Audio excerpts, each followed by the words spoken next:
किरणांची उजाडली, सूर्याच्या सोनेरी किरणांची उजाडली प्रजासत्ताक दिनाची पहाट. सूर्याच्या सोनेरी किरणांची उजाडली प्रजासत्ताक दिनाची पहाट. भारत मातेला वंदन करून मी करतो माझ्या भाषणाला सुरुवात. तीन रंगाचा आमचा तिरंगा केशरी पांढरा आणि हिरवा. तीन रंगाचा आमचा तिरंगा केशरी पांढरा आणि हिरवा. नवीन फडकत गातो नित्य पराक्रमाची गाथा. सर्वप्रथम आपणा आदरणीय मुख्य अतिथी व मान्यवर तसेच माझ्या शिक्षक वृंद व माझ्या प्रिय मित्र मैत्रिणींनो, सर्वांना सर्वप्रथम आपणास प्रजासत्ताक दिनाच्या हार्दिक खूप खूप शुभेच्छा. 26 जानेवारी म्हणजे प्रजासत्ताक दिन. हा मंगल दिवस आपल्यासाठी, आपणा सर्वांसाठी हा खास दिवस आहे, कारण हा प्रजासत्ताक दिन आहे.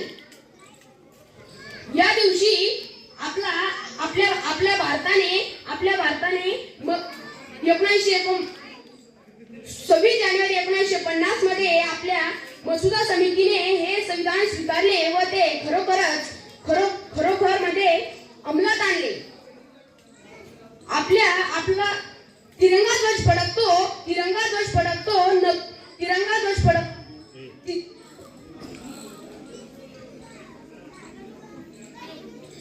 ध्वज फडकतो, सूर्य तळपतो प्रगतीचा. तिरंगा ध्वज फडकतो, सूर्य तळपतो प्रगतीचा. आपल्याला संविधान हे आपल्याला स्वातंत्र्य, समानता आणि न्याय या सर्व मूल्यांवर आधारलेलं जीवन जगण्याचा हक्क देते. आपला भारत देश दीर्घकाळापर्यंत इंग्रजांच्या गुलामगिरीत होता. तेव्हा आपण त्या क्रूर इंग्रजांच्या गुलामगिरीत राहून कंटाळलो होतो. तेव्हा आपल्या भारतीय शूरवीर सैनिकांनी त्यांच्या अथक परिश्रमातून 15 ऑगस्ट 1947 मध्ये आपला भारत देश स्वतंत्र केला. आणि आपला भारत देश सुरळीत चालण्यासाठी आपल्या देशाला संविधानाची गरज होती. तेव्हा मसुदा समितीचे अध्यक्ष डॉक्टर बाबासाहेब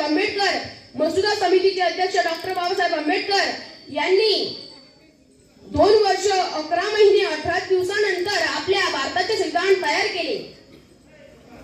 म्हणून म्हणावेसे वाटते, ना जातीसाठी लढले, ना धर्मासाठी लढले, ना धर्मासाठी लढले.